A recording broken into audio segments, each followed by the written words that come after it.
अस्सलाम वालेकुम फ्रेंड्स। आज का हमारा टॉपिक है आरएनए, जिसको हम कहते हैं राइबो न्यूक्लिक एसिड। सबसे पहले हम इसकी डेफिनेशन के बारे में बात करते हैं। The polymers of ribo nucleotides are called RNA. जो राइबो न्यूक्लियोटाइड्स के पॉलीमर्स होते हैं उनको हम कहते हैं आरएनए। बेसिकली अब हम इसके स्ट्रक्चर के बारे में बात करेंगे कि इसका स्ट्रक्चर कैसे होता है। ये एक सिंगल स्टैंड स्ट्रक्चर होता है आरएनए का। The molecule of RNA has single strand। Double helical structure नहीं होता जैसे डीएनए का होता है। ये क्या होता है, ये सिंगल स्टैंड होता है।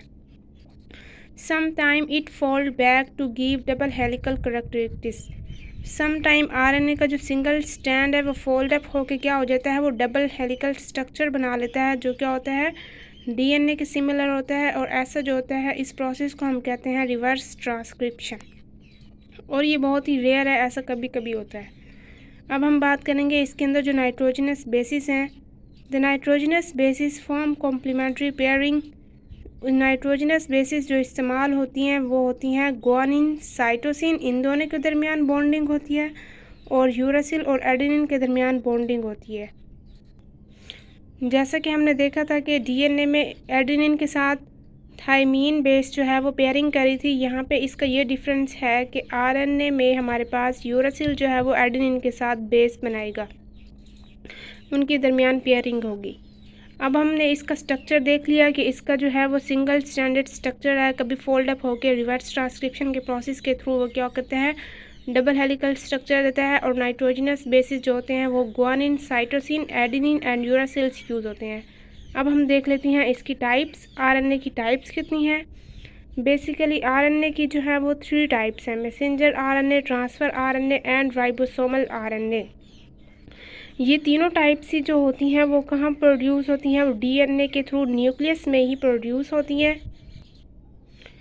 और सिंथेसिस के बाद ये तीनों टाइप्स जो होती हैं वो ट्रांसफ़र हो जाती हैं साइटोप्लाज्म के अंदर। और एक मेन बात क्या होगी कि आरएनए की ये 3 टाइप्स जो होंगी वो एक दूसरे के साथ मिल के ही फंक्शन परफॉर्म करेंगी और फिर क्या करेंगी, प्रोटीन की सिंथेसिस करवाएंगी। आरएनए की तीनों टाइप्स के पास जेनेटिक इन्फॉर्मेशन होगी, जो इन्फॉर्मेशन डीएनए से आती है उस इन्फॉर्मेशन के थ्रू ही ये प्रोटीन्स प्रोड्यूस करेंगी। अब हम इन तीनों टाइप्स को सेपरेटली जो है वो डिस्कस कर लेते हैं। सबसे पहले हम बात करेंगे मैसेंजर आरएनए की। मैसेंजर आरएनए कैरी करता है genetic information from nucleus to a ribosome. ये इसका एक मेन पॉइंट है कि ये इन्फॉर्मेशन को लेके जाता है न्यूक्लियस से टूवर्ड द राइबोसोम की तरफ। 3 to 4% of total RNA in the cell means हमारे पास टोटल आरएनए 100% है, उसका सिर्फ 3 to 4% क्या होगा, मैसेंजर आरएनए होगा। बाकी जो उसकी 2 टाइप्स हैं वो उसको कंप्लीट जो है वो उसको फॉर्म देंगे। Ribosomes are present in cytoplasm for synthesis of protein. मैं राइबोसोम्स की हमने बात की कि मैसेंजर आरएनए जो है वो राइबोसोम के पास मैसेज लेके जाता है, तो वो राइबोसोम की लोकेशन का आपको बता रहे हैं कि राइबोसोम जो होता है वो साइटोप्लाज्म के अंदर होता है और वो प्रोटीन की सिंथेसिस में जो है वो रोल प्ले करता है। अब ये बात DNA transfer its genetic information to mRNA, ये फर्स्ट पॉइंट हो गया इसका। दिस mRNA moves toward the ribosome, finally attached with the ribosome। और मैसेंजर आरएनए जब साइटोप्लाज्म से होता हुआ राइबोसोम के साथ अटैच होगा तो फिर उसके बाद क्या होगी, प्रोटीन की सिंथेसिस होगी। mRNA consist of single stand of variable length. Messenger RNA जो होगा वो बिल्कुल सिंगल स्टैंडर्ड है। जैसे कि हमने कहा कि आरएनए जो है वो सिंगल स्टैंड है, mRNA उसी की टाइप है।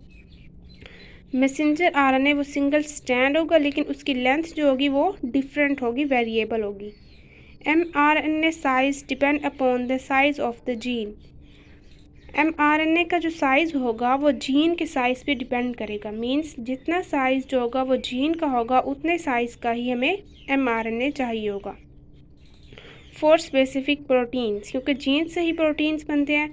हम इसकी एग्जांपल में देख लेते हैं कि mRNA के पास 3000 न्यूक्लियोटाइड्स होंगे अगर हमें चाहिए 1000 अमाइनो एसिड्स का protein. mRNA has 3000 nucleotides for protein of 1000 amino acid। अगर हमने 1000 अमाइनो एसिड्स का प्रोटीन बनाना है तो हमारे mRNA के पास होंगे 3000 न्यूक्लियोटाइड्स। ये बात यहाँ पे क्लियर हो गई। हम इसको एक दफ़ा फिर से रिपीट कर लेते हैं कि मैसेंजर आरएनए डीएनए से जो है वो जेनेटिक इन्फॉर्मेशन को लेगा, उसको ट्रांसफ़र करेगा टुवर्ड द साइटोप्लाज्म, वो राइबोसोम्स के साथ अटैच होंगे और उसके बाद क्या होगी, प्रोटीन की सिंथेसिस होगी। और इसका साइज़ जो होगा वो जीन के अकॉर्डिंगली होगा, जितने साइज़ का जीन होगा उतने साइज़ का हमें मैसेंजर आरएनए चाहिए होगा। अब हम बात करते हैं सेकंड टाइप की, जिसको हम कहेंगे ट्रांसफ़र आरएनए, जिसको टीआरएनए भी बोलते हैं। Transfer RNA read message on mRNA and transfer the specific amino acid to the ribosome. Transfer RNA क्या करता है, जो इंफॉर्मेशन मैसेंजर आरएनए पे होती है उसको रीड करता है एंड देन वो क्या करता है, स्पेसिफिक अमाइनो एसिड जो है वो राइबोसोम्स की तरफ जो है वो भेजता है। It has clover leaf like structure, और इसका स्ट्रक्चर क्या होता है, लीफ की तरह से। It has anticodons. Transfer RNA के पास जो होते हैं वो एंटीकोड्स होते हैं मैसेंजर आरएनए के। मैसेंजर आरएनए के पास जो मैसेज होगा उसके एंटीकोडोन किसके पास होंगे, वो ट्रांसफ़र आरएनए के पास होंगे, जो बाइंड अप करेंगे एंड देन उसके साथ क्या होगी, अमाइनो एसिड्स अटैच होकर पॉलीपेप्टाइड चेन बनाएंगे। इसको हम देखते हैं। These amino acids are linked to form polypeptide chain of proteins. Transfer RNA जो जिसके पास एंटीकोड्स हैं मैसेंजर आरएनए के, उसी के पास क्या होते हैं, स्पेसिफिक अमाइनो एसिड्स होते हैं, और वो अमाइनो एसिड्स जो हैं वो अटैच हो जाते हैं एक पॉलीपेप्टाइड चेन की सूरत में, जिससे फिर प्रोटीन बनते हैं। Transfer RNA carry each specific amino acid. Cell contain 20 type of tRNA.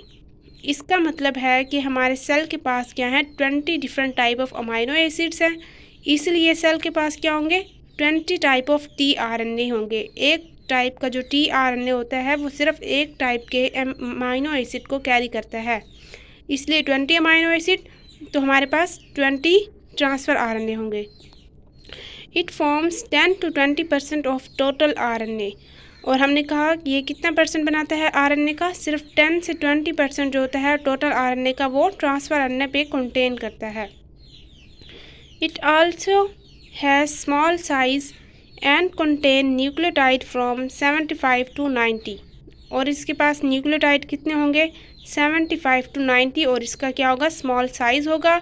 Transfer RNA के जो होगा वो mRNA पे जो है वो मैसेज रीड करेगा एंड देन फिर वो स्पेसिफिक अमाइनो एसिड लेके आएगा। ये इसका मेन फंक्शन है। अब बात करते हैं राइबोसोमल आरएनए की।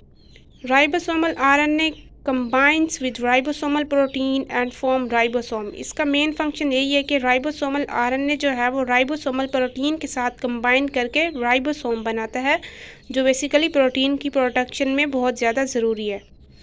Ribosome is made up of RNA and protein.